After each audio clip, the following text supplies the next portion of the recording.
Assalamualaikum warahmatullahi wabarakatuh dan salam sejahtera kepada para penonton dan ahli panel. Saya selaku pengerusi bagi forum pada hari ini ingin membincangkan mengenai pembentukan masyarakat majmuk. Jadi, pada hari ini kita bersama-sama 3 ahli panel yang terdiri daripada 3 saudari yang sangat manis lagi menawan. Panel pertama kita adalah Cik Siti Aisyah Aidurrah binti Sa'ari. Manakala panel yang kedua iaitu Cik Nur Aina Safia binti Ahmad Yazi. Dan panel yang terakhir iaitu panel yang ketiga iaitu Cik Anis Sazwani binti Cik Isman. Pada pemahaman ahli panel yang pertama, apakah yang dimaksudkan tentang pembentukan masyarakat majmuk dengan hubungan etnik di Malaysia? Assalamualaikum warahmatullahi wabarakatuh. Bismillahirrahmanirrahim. Bersyukur kita kehadrat Ilahi kerana memberi peluang kepada kita untuk berada di dalam majlis ilmu pada kali ini. Terima kasih juga saya ucapkan kepada saudari pengerusi kerana memberi peluang kepada saya untuk membahas sedikit sebanyak tentang pengenalan pembentukan masyarakat majmuk dengan hubungan etnik di Malaysia. Sebagaimana yang kita tahu, hubungan etnik ialah satu aspek penting dalam kehidupan manusia kerana keadaan yang aman dan damai mampu mewujudkan kestabilan politik, ekonomi dan sosial yang baik. Manakala masyarakat majmuk ialah merujuk kepada beberapa kelompok bangsa atau kaum yang tinggal dalam satu kawasan politik sebagai satu masyarakat, tetapi hidup terpisah kerana mengamalkan cara hidup, adat dan kepercayaan yang berbeza dengan bangsa lain. Para hadirin sekalian, kehidupan manusia itu dapat dilihat dalam pelbagai konteks, persaingan dan konflik antara etnik sama ada secara nyata atau tidak. Sering berlaku di negara-negara yang berlatar belakangkan masyarakat berbilang kaum. Terutama kita yang hidup di Malaysia yang dikenali sebagai negara yang berbilang kaum. Untuk pengetahuan para hadirin sekalian, etnik utama penduduk Malaysia terdiri daripada etnik Melayu, Cina, India dan terdapat juga etnik minoriti yang terdiri daripada etnik Serani, Melanau, Iban, Bidayuh, Bisaya, Murut, Pinan, Kayan, Kenyah, Punan, Kedayan dan Kelabi. Dalam sebuah negara yang mempunyai pelbagai kaum, untuk mencapai perpaduan kaum, kita seharusnya menyatukan pembentukan masyarakat majmuk. Menurut Syamsul Amri, pada tahun 2012, keupayaan Malaysia mengekalkan kestabilan politik, ekonomi dan sosial membolehkan negara ini terus membangun dengan pesat. Malaysia juga berjaya menjadi sebuah negara yang berpendapatan sederhana dalam tempoh kurang daripada 50 tahun. Sekian sahaja daripada saya mengenai pengenalan tentang pembentukan masyarakat majmuk dengan hubungan etnik di Malaysia. Terima kasih saya ucapkan kepada ahli panel pertama kerana memberikan kita pemahaman yang jelas. Seterusnya ingin saya tujukan soalan juga kepada ahli panel kedua. Soalannya adalah, bagaimanakah langkah-langkah perpaduan ini dikekalkan? Terima kasih kepada pengerusi majlis.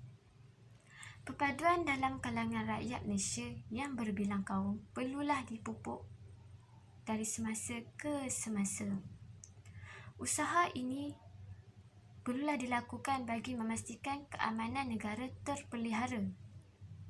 Pernahkah terlintas dalam fikiran kita mengenai maksud frasa perpaduan rakyat? Dalam Kamus Dewan edisi keempat, perpaduan rakyat diartikan sebagai rakyat Malaysia berganding bahu dalam melakukan sesuatu dan menyelesaikan masalah secara musyawarah. Persoalannya yang diberikan kepada saya adalah, apakah langkah-langkah yang perlu dilakukan atau dilaksanakan bagi memastikan perpaduan rakyat dapat dikekalkan? Antara langkah paling afdal ialah rakyat Malaysia haruslah mempunyai sikap toleransi dalam diri. Hal ini amatlah penting untuk mengelak berlakunya pertelingkahan atau perselisihan faham yang mampu memecah belahkan rakyat Malaysia. Selain itu, kita haruslah berpegang dengan prinsip hidup bersama secara aman, saling membantu dan bekerjasama. Ibarat berat sama dipikul, ringan sama dijinjing, dan mengikis sikap bagai enau dalam belukar melepaskan pucuk masing-masing. Dengan mengikut prinsip-prinsip ini, kita dapat memastikan perpaduan rakyat yang berkekalan. Terima kasih kepada ahli panel kedua kerana telah menjawab soalan yang ditujukan sebentar tadi. Seterusnya, ingin juga tujukan soalan kepada panel yang cantik lagi menawan. Soalannya adalah, apakah faktor yang mempengaruhi perpaduan dan integrasi nasional? Terima kasih di atas pujian saudari-saudari juga tidak kurang manis. Mengenai soalan saudari, apakah faktor yang mempengaruhi perpaduan dan integrasi nasional? Faktor yang pertama, perkongsian kuasa politik di Malaysia. Persatuan parti berbilang kaum dalam satu pertubuhan yang lebih besar dinamakan sebagai Parti Perikatan pada era tahun 1950-an. Kemenangan Parti Perikatan dalam Pilihan Raya Malaysia Persekutuan pada tahun 1955 telah membuktikan bahawa penggabungan etnik dalam satu badan politik adalah sebagai salah satu cara untuk mendapatkan sokongan. Faktor kedua, kerajaan demokrasi. Pengalaman demokrasi Parlimen 1975 memudahkan rakyat menyatakan bantahan dan meluahkan rasa ketidakpuasan etnik melalui wakil daripada etnik-etnik yang berbeza. Seseorang itu boleh bersuara dan membuat kritikan berdasarkan undang-undang dan peraturan yang telah ditetapkan. Faktor berikutnya, pertumbuhan ekonomi yang baik. Pertumbuhan ekonomi yang baik berterusan dapat mengurangkan jurang perbezaan dan tuntutan ekonomi antara semua kaum. Kerajaan mampu mengendalikan program-program yang berkesan termasuklah dalam bidang pertanian, perdagangan dan sebagainya. Faktor yang terakhir, tolak ansur budaya. Budaya Melayu yang diamalkan menjadi teras dalam kebudayaan kebangsaan, manakala budaya lain boleh diamalkan oleh etnik tersebut. Tindakan menyertai majlis perayaan dapat merapatkan hubungan dan persefahaman dalam masyarakat berbilang kaum. Dalam Islam, sifat-sifat kemanusiaan, keadilan dan kesedaran amat diutamakan. Terima kasih kepada ahli panel ketiga. Sebentar tadi kita telah mendengar faktor yang mempengaruhi perpaduan dan integrasi nasional. Selepas kemerdekaan, negara menghadapi pelbagai masalah dalaman, terutamanya masalah perpaduan dan integrasi antara kaum. Pada pengetahuan ahli panel kedua, apakah masalah yang wujud dalam mewujudkan perpaduan dan integrasi nasional? Terima kasih kepada pengerusi majlis. Pada pengetahuan saya, masalah yang akan wujud dalam mewujudkan perpaduan dan integrasi nasional adalah permisahan tempat tinggal, perbezaan pekerjaan, pengasingan sistem pendidikan dan masalah ekonomi. Dari aspek pemisahan tempat tinggal akan menyebabkan etnik tidak saling memahami antara satu sama lain dan tidak wujud perpaduan dalam kalangan masyarakat. Masalah ini wujud kesan daripada dasar pemerintahan penjajah yang mengamalkan dasar pecah dan perintah. Dari aspek perbezaan pekerjaan pula, ia juga menjadi punca perpaduan kaum. Aktiviti ekonomi yang berbeza tidak memungkinkan setiap kaum untuk bertemu dan bergaul. Ketika pemerintahan British, orang Melayu kekal sebagai petani, sara diri dan nelayan. Manakala orang Cina bergiat aktif dalam sektor perlombongan, sementara India pula dikekalkan di estet-estet. Dari aspek pengasingan sistem pendidikan pula, wujud kepelbagaian sekolah mengikut kaum yang berdasarkan tempat tinggal masing-masing. Bagi kaum Melayu, hanya 2 jenis pendidikan yang dibenarkan. Bagaimanapun, sekolah beraliran Inggeris hanya untuk anak-anak bangsawan. Bagi masyarakat India pula, sekolah-sekolah dibuka di estet-estet. Bagi kaum Cina pula, mereka mempunyai sistem pendidikan mereka yang tersendiri. Akhir sekali, masalah ekonomi yang menjadi punca masalah perpaduan, ketidakseimbangan pendapatan menyebabkan setiap kaum saling mencemburui antara satu sama lain. Sebagai contoh, orang Melayu mencemburui kemewahan dan kejayaan orang Cina.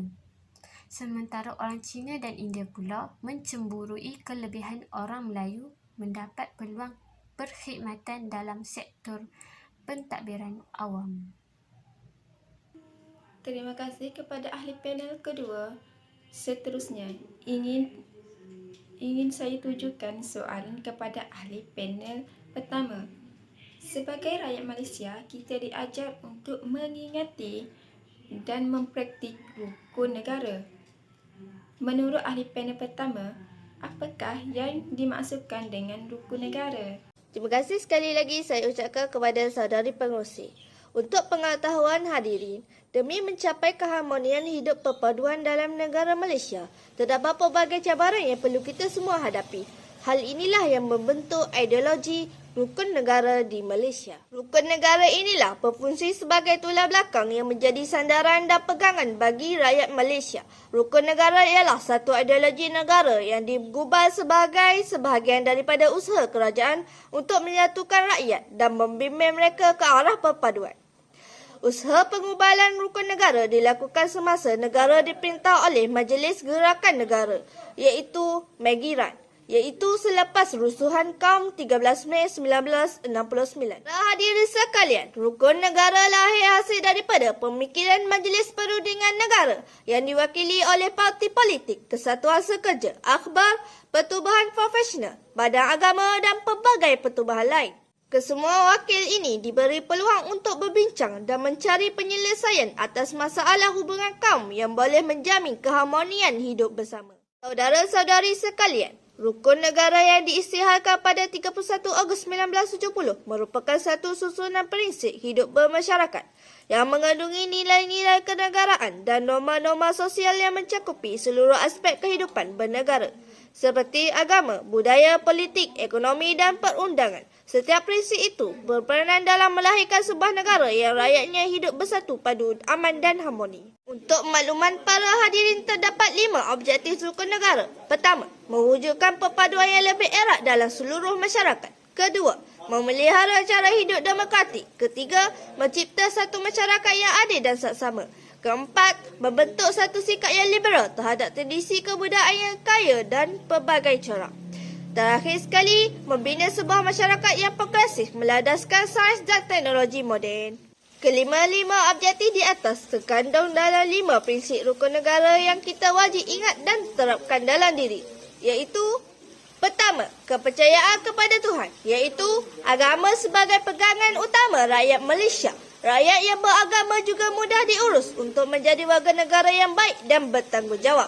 Seterusnya, walaupun Islam menjadi agama rasmi persekutuan, tetapi mana-mana agama lain boleh dianuti dengan bebas dalam persekutuan. Kedua, kesetiaan kepada raja dan negara. Sebagaimana yang kita tahu, Yang di-Pertua Agong menjadi ketua negara dan raja-raja Melayu sebagai ketua negeri. Rakyat seharusnya menjadikan raja sebagai simbol perpaduan rakyat. Walahan, sesiapa yang mendahaka kepada raja dianggap sebagai pendahaka kepada negara. Ketiga, kelurahan perlembagaan. Sebagaimana kita tahu, perlembagaan sebagai undang-undang tertinggi negara dan rakyat dikehendaki menghormati serta mempertahankan perlembagaan. Keempat, kedaulatan undang-undang, iaitu menekankan kedaulatan undang-undang dan menghormati dengan tidak melakukan sebarang kesalahan dari segi undang-undang. Sekiranya undang-undang dipelihara, rakyat dapat hidup dalam suasana yang aman, makmur dan harmoni. Kelima, kesopanan dan kesusilaan, iaitu nilai-nilai murni melambangkan kepribadian individu dan menjamin kehidupan masyarakat yang harmoni serta saling hormat menghormati. Setakat itu saja daripada saya mengenai rukun negara di Malaysia. Terima kasih kepada ahli panel pertama. Seterusnya, mungkin para penonton tertanya-tanya, apakah peristiwa 13 Mei 1969 telah mencatatkan sejarah pahit Malaysia kerana berlakunya rusuhan kaum, terutama antara kaum Cina dan Melayu. Melalui peristiwa ini, apakah pengajaran yang rakyat Malaysia perolehi? Silakan ahli panel ketiga untuk menjawab segala persoalan ini. Terima kasih saudari pengerusi. Peristiwa 13 Mei 1969 adalah peristiwa hitam yang tidak akan dilupakan oleh rakyat Malaysia. Antara pengajaran yang kita peroleh dari peristiwa tersebut ialah dari segi kehilangan nyawa dan harta benda. Peristiwa 13 Mei 1969 ini sebenarnya tidak menghasilkan sebarang faedah kepada berlakunya perpecahan dan perbalahan antara kaum Melayu dan kaum Cina, yang mengakibatkan kerosakan harta benda yang besar. Malah yang paling malang ialah nyawa yang terkorban. Kejadian seperti ini meninggalkan kesan dan pengajaran yang pahit dan getir kepada saudara mara dan kaum keluarga yang terlibat. Pengajaran yang kedua, dari segi perintah berkurung. Selepas berlakunya peristiwa 13 Mei 1969, kerajaan terpaksa mengeluarkan perintah berkurung yang disebabkan oleh kekacauan dan pecah belah antara kaum. Ini bertujuan untuk mengawal keselamatan rakyat dan mengembalikan kestabilan negara ketika itu. Ini membawa kesan yang buruk terhadap suasana persekitaran dan pergaulan yang kurang harmoni antara kaum ketika ia menyekat aktiviti yang bebas untuk mencari punca pendapatan seperti menjalankan perniagaan, susah berinteraksi dan saling berhubung. Pengajaran yang ketiga, dari segi keuntungan kepada musuh-musuh negara. Peristiwa 13 Mei 1969 ini telah menguntungkan kepada musuh-musuh negara yang sentiasa mengambil kesempatan dan peluang untuk memecah belahkan rakyat dan ingin menakluk Malaysia sebagai taklukan dan jajahan negaranya. Pengalaman yang perlu diteladani daripada peristiwa ini ialah keadaan negara yang menjadi tidak aman, huru-hara dan rakyat yang berbilang kaum berpecah belah akibat daripada rasa tidak berpuas hati dengan isu-isu yang sensitif, terutama isu perkawaman antara kaum. Selain itu, segala aktiviti harian masyarakat tersekat. Pengajaran yang keempat, perpaduan nasional. Tragedi peristiwa 13 Mei 1969 ini memberi kepada kita pengajaran dan kerajaan telah mengadakan dasar perpaduan antara kaum dan masyarakat sekeliling untuk dijadikan panduan dan pegangan masyarakat yang berbilang kaum bagi menjalankan hidup secara aman dan sentiasa bersifat bersangka baik antara satu sama lain. Kesedaran penting di kalangan rakyat bahawa sikap hormat menghormati, bertolak ansur, bertoleransi dan menjauhi sifat-sifat yang terkeji seperti berdengki, beriri hati dan menanam sifat curiga di antara kaum. Dengan terdapat berbagai jenis kaum, agama, budaya dan pegangan agama di Malaysia, maka peristiwa 13 Mei 1969 ini pasti berulang sekiranya tiada kesedaran tentang isu-isu sensitif yang timbul seperti hak kedudukan istimewa kaum Melayu yang merupakan penduduk asal bagi negara ini. Oleh itu, kaum-kaum lain yang tinggal di negara ini perlu menghormati kedudukan istimewa kaum Melayu dan mewujudkan suasana yang harmoni di kalangan masyarakat. Pendek kata, tanggungjawab perpaduan adalah tanggungjawab semua pihak. Pengajaran yang terakhir, keadilan ekonomi. Tragedi 13 Mei juga menunjukkan bahawa matlamat perpaduan masyarakat sukar dicapai jika masyarakat Malaysia dalam kemiskinan ia menjadi lebih sukar jika majoriti kadar kemiskinan penduduk itu hanya pada satu kaum sahaja. Keadaan ekonomi dan demografi penduduk Malaysia menunjukkan bahawa majoriti penduduk bumi putera tinggal di luar bandar, kebanyakan adalah berpendapatan rendah dan miskin. Kemiskinan ini akan menjadi isu di dalam masyarakat Malaysia, khususnya masyarakat bumi putera. Untuk mencapai keharmonian hidup adalah sukar. Oleh itu, selepas 13 Mei, satu dasar pragmatik yang diberi nama Dasar Ekonomi Baru DEB telah digubal oleh kerajaan. Dasar ini merupakan satu dasar jangka panjang yang mempunyai dua objektif utama, iaitu membasmi kemiskinan tanpa mengira kaum dan menyusun semula masyarakat. Kita dapat simpulkan dari forum kali ini secara keseluruhan ialah setiap kaum utama sama ada di Tanah Melayu maupun di Sabah dan Sarawak mempunyai identiti dan kelompok masing-masing. Dengan adanya dasar-dasar kerajaan dan rukun negara, kesepaduan dan keharmonian dapat dicapai. Kesepaduan sosial boleh wujud dan bercambah sekiranya semua pihak saling melengkapkan dan menjamin kelangsungannya demi meningkatkan daya tahan dan keharmonian dalam sesebuah masyarakat majmuk. Proses perpaduan di negara ini memerlukan kerjasama dan kesedaran semua pihak sama ada secara sedar atau tidak. Untuk memastikan kesepaduan sosial yang sedia ada dapat dikekalkan, penduduk Malaysia seharusnya mengambil iktibar daripada peristiwa 13 Mei 1969 yang banyak memberi kesan hitam kepada semua kaum di Malaysia. Bagi merealisasikan integrasi nasional dan pembentukan negara bangsa, maka kerajaan telah merangka dasar-dasar yang mampu menangani masalah setiap kaum, seperti rukun negara, supaya prinsipnya dapat dihayati oleh segenap rakyat tanpa mengira latar belakang masyarakat. Setakat ini saja forum kita yang bertajuk pembentukan masyarakat majmuk. Saya sudahi forum kita dengan wabillahi taufiq wa hidayah. Wassalamualaikum warahmatullahi wabarakatuh.